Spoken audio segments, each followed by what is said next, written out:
Hello, what is up guys? Eman from Peso Smart PH here. Welcome sa bagong episode. Shout out to all the podcast listeners as well. I appreciate you all. Today, let's revisit yung blue chip dividend portfolio na binuo natin a couple of years ago. So, ito yung initial na stocks or portfolio na binuo natin. It was back in 2021. So, ang nilagay natin dito, yung current market price ng mga stocks, yung total dividends noong 2020 and 2021, and then yung 5-year average dividend yield nitong mga stocks na to. So, ito yung pinili ko kasi itong 5 stocks na to at that time were members of the PSEI. And kung i-compare mo kasi yung performance ng PSEI sa ibang stock market index, medyo naglalag talaga siya. And na-outperform siya ng karamihan ng mga stock market indices na pwedeng alternative na pag-investan. So instead, mas okay na pumili ka na lang, sabihin natin 3 to 5 na stocks dun sa PSEI na nagbibigay ng dividends. And at the same time, meron ding potential yung mga stocks na yon na mag-appreciate in prices, which is yun nangyari nga dito sa mga stocks na to. So, yung capital natin initially was 1 million pesos. And ito yung nabuo natin. So, meron tayong 8,200 shares ng AP or Aboitiz Power, 34,600 shares ng DMC or DMCI Holdings, then 110 shares from Globe or Globe Telecom, and then 680 shares from Meralco, and lastly 165 shares from PLDT or yung stock code TEL. So dun sa 1M na initial capital, yung naging total cost natin for this particular portfolio was 998,846 pesos and 92 centavos. And noong 2020, around 61k yung nakuhang dividends. Yung yield na yon is 6.12%. So ito naka-base to dun sa price na binili natin itong mga stocks na to initially. Then same thing itong yield na to. So noong 2021, 74k yung nakuhang dividends, so around 7.44% yung average dividend yield. So kaya medyo tumaas siya kasi nagbibigay ng mas maraming dividends itong DMC. Before, around April lang sila, once a year lang nagbibigay ng dividends yung DMC. And after that year ng 2021 and 2022, 2023, and I believe ngayong 2024 din, nagbibigay sila ng dividends twice a year. So one in April and then another one, I believe that was October. So kaya lumaki yung dividend yield in comparison sa mga previous years na nagbibigay sila ng dividends. So 2022, ito yung naging itsura ng portfolio. So hindi pa nakalagay dito yung dividends for that year kasi hindi pa nare-record lahat. So kaya hindi natin nilagay yun dito.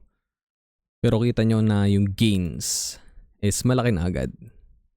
Kasi nag-appreciate na rin yung prices nitong mga stocks na to. So kita nyo dito. So yung last price, 1.385 million pesos na yung total nung 1M natin na initially na portfolio. So, minus lang natin itong initial capital and then inad itong dividends from 2021. Kasi we just assumed na 2020 natin binili itong mga stocks na to. Kasi dun sobrang bumaba din yung mga stock prices since nag-start yung COVID-19 pandemic. So, hindi natin nakuha itong mga dividends na to in theory. And then after that, yung follow-up video na ginawa natin, 2023. So, ito, okay, zoom out natin ng konti. Ayan. So, yung dividend yield is lumalaki, no? In comparison dun sa portfolio natin. Kasi ito, kinompute ito based dun sa ending price nung taon na yon, yung dividend yield na to. So, 5.87 kapag kinompare natin sa dividend yield ng portfolio, naging 9.54. Same din dito sa 2021, lumaki ng konti from 5.18% to 7.44%.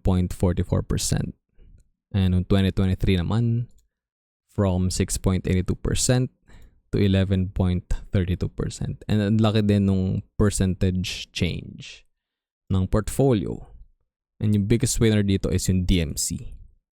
Kasi nabili lang yung DMC at around 5.78 pesos per share.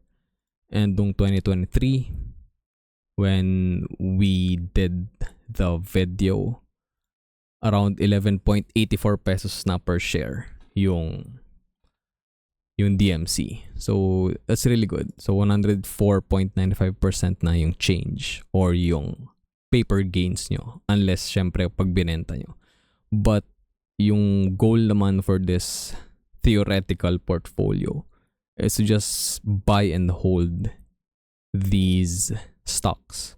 So, pang long-term investing siya. And makikita nyo na merong passive income na nakukuha itong portfolio na to. So, kahit hindi nyo i-reinvest yung dividends, malaki pa rin yung kinikita on paper nung portfolio nyo. And at the same time, meron kayong passive income from the dividends, which in turn, pwede nyong i-cash out.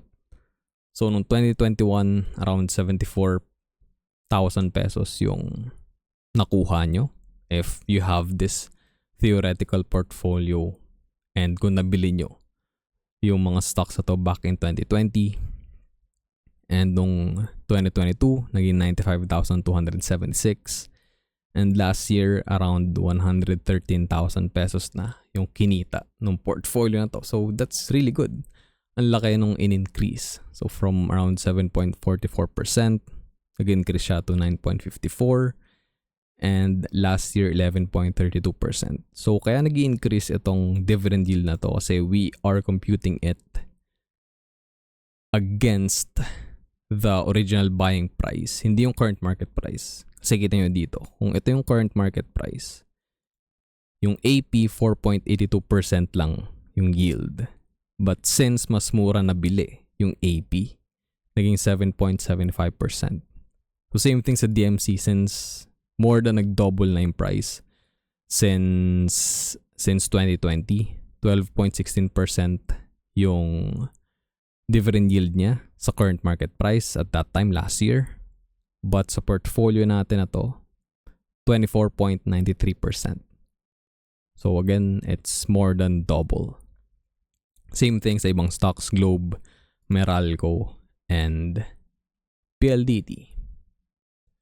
So naglalag lang talaga dito. And kahit na i-compare natin ito sa current market price ngayon, PLDT yung naglalag sa lahat. 20.43% lang yung in-increase niya since 2020. Although that's not really that bad. But in comparison sa iba, 104, 60%, 31% is respectable din sa Globe for like the size of its market capitalization and size ng business. And yung Meralco, 70.91%. So that's really big. But yeah, all in all, healthy yung portfolio. Kung bumili ka noong 2020, like, for sure, after more or less 4 years or even 5 years, nasa green yung portfolio mo. If ito yung pinili mo na stock. Syempre kung nag-ape ka sa ibang mga na-hype na stocks at that time and hindi ka nag-stick sa pagpili ng dividend-paying stocks from the PSEI, then probably hindi ganito kaganda yung performance. But yeah. And total gains itong portfolio na to, 853,000 pesos. And yung total dividends, For 3 years, 282,697 pesos and 44 centavos. And ito naman, total capital gains, ilagay ko lang din 570,000 pesos. So ito, paper gains to. Syempre hindi naman natin binibenta yung mga stocks. But ito yung potentialing pwede mong kitain dun sa initial 1 million investment mo if ibibenta mo na at that time, last year, yung mga stocks na to. If you close mo na lahat. And then, may nag-request dun sa last episode natin na ipakita ko kung ano ba yung magiging itsura ng portfolio kung nagre-reinvest tayo ng dividends. So, ginawa ko tong sheet na to. So, same lang naman yun nasa taas. So, itong section na to. Same lang yan dito. So, ang naiba lang or na-modify lang is itong nasa ilalim. So, actually, kailangan natin mag-zoom out ng konti. Kita na ba? Okay, there we go. So, hopefully, kita pa rin naman. But, actually, zoom na lang natin then. So, scroll na lang natin later. So, from 2021, yung total capital allocation natin is nag-increase. Kasi nabigyan tayo ng dividends noong 2021. So, itong 74,355 pesos na add to dito. So, lahat ng mga dividends na binigay natin, nire-invest lang natin dun sa mga stocks na nagbigay ng dividends na yon. So, dito magkikick in yung compounding interest. So, syempre merong board lot sa pagbili ng mga stocks. So, ang awkward dito is yung PLDT. So, ang gusto ko sanang gawin is gawin na lang tong 10. But, I don't think kakayanin nung buying power natin. Kasi, ito, nag-round up na rin ako dito sa Globe. So, ito yung mga average price na mabibili natin yung Globe noong 2021. Kasi 4 times nagbibigay ng dividends yung Globe. And, yung unang dividend payment, hindi ka makakabili agad ng Globe stocks. So essentially, doon ka sa mas mahal makakabili. So ang ginawa ko na lang, in-average out ko. And 4.82 shares yung mabibili natin dito sa 11,800 na dividends. And kung mas late pa nga or wala kang, kung parang pang abono dun sa dividends na i-assume mo na ibibigay ng Globe, then hindi mo mako-complete yung 5 board lot kasi nag-increase talaga yung price nung Globe back in 2021. Kita nyo dito. Nung first quarter, 1,850. Second quarter, 1,810. Then third quarter, bumulusok na sa 2.9K. And then fourth quarter, 3.2K na yung shares ng Globe. But yeah, theoretical lang naman to. So, kailangan lang natin tong ipakita, no, for like visualization para ma-imagine natin kung ano ba yung magiging itsura ng portfolio kapag nire-invest natin lahat ng dividends and kung hindi tayo magwi-withdraw ng mga dividends na yun. So, ito yung mga nadagdag na shares dun sa portfolio natin. So, obviously, add lang natin yan dito from here to here. So, in dividends from 2022, lalaki yan. So, yung comparison is ito, 11.890. Well, 11.8K. Naging 12.3K na. Yung 41K from DMC, naging 47K. Yung 11.6K ng Globe, naging 12.1K. 10.9K from Meralco, naging 11.3K. And yung 19,300 from PLDT, naging 20,358. So, yung yield, lumaki ng konti, but hindi naman ganun kalaki. Like 0.12%. Oh, 0.11% lang yung in-increase niya. But, 95K, instead of 95K na makukuha na dividends noong 2022, syempre nag-increase yun. Naging 103,500.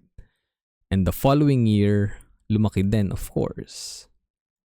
Since ito na yung base natin na total shares and capital allocation, dagdag ulit. Since nagbigay na ng dividends noong 2022, binili lang ulit natin yun ng panibagong shares. So ito yung nadagdag. So wala naman masyadong difference. So yung Meralco naging 40.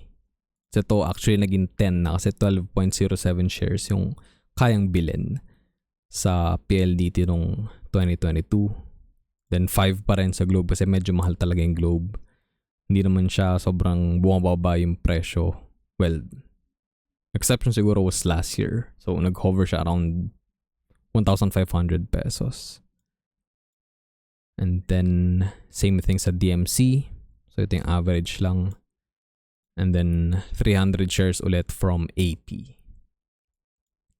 So quick comparison, yung dividends, ito yung yield noong 2023.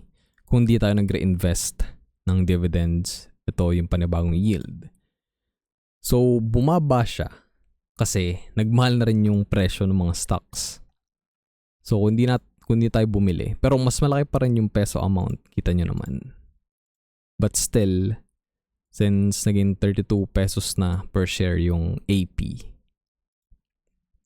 may hila pataas yung average buying price mo. But again, yung peso amount is hindi naman affected. So kita nyo dito, 24.93% down to 22.8%. Pero naging 63,936 yung nakuha mong dividends. Kasi mas marami kang shares na binili noong 2022. Plus 5,000 shares. And same thing sa Globe. Bumaba ng konti but mas malaki yung peso amount. Same here dito, 0.02% lang naman. Tumaas pa rin yung peso amount. Same thing with PLDT. Pero yung overall yield naman is tumaas kahit papaano ng 0.01%. So kung i-compare natin yung total gains, so malaki din yung difference, no? Kasi sa total gains, kasama yung paper gains dito and all of the dividends na natanggap natin the previous years, 76,420 rin yung difference. So that's a change of 8.96%. Sa total dividends naman na natanggap, naging 311,207, 28,509 yung difference. So 10.08% din yun. And lastly, yung total capital gain, 618,252 pesos. So 47k din yung difference, almost 48k. 8.4% yung change na yun. So yan, ito visualization lang ulit to nitong theoretical na portfolio na binuo natin back in 2020. Kung sinundan nyo tong portfolio na to, then makikita nyo na okay yung gains. Although syempre, kailangan mo ng malaking capital din. But still, if kung nag-average in ka lang din naman sa market, you will still perform better. Kasi lumalaki yung portfolio mo, nagkakaroon ng volume yung mga stocks na binibili mo. And in turn, makukuha mo or magbe-benefit ka dun sa magic ng compounding interest. Kasi every single year na nagbibigay ng panibagong dividends itong mga companies na to, mas lumalaki yung shares mo. So mas lumalaki din yung dividends na nakukuha mo. Well, except na lang kung mag-cut ng dividends itong mga companies na to. But I doubt na gagawin nila yun. Kasi hindi naman sila, like, wala namang black swan event na nangyayari. So, continuously lang silang bibigyan ng dividends as long as they are profitable. That's gonna be it for this episode, guys. Sana may natutunan kayo. Thank you very much for watching and listening. I'll see you all in the next episode. Always remember, be Peso smart.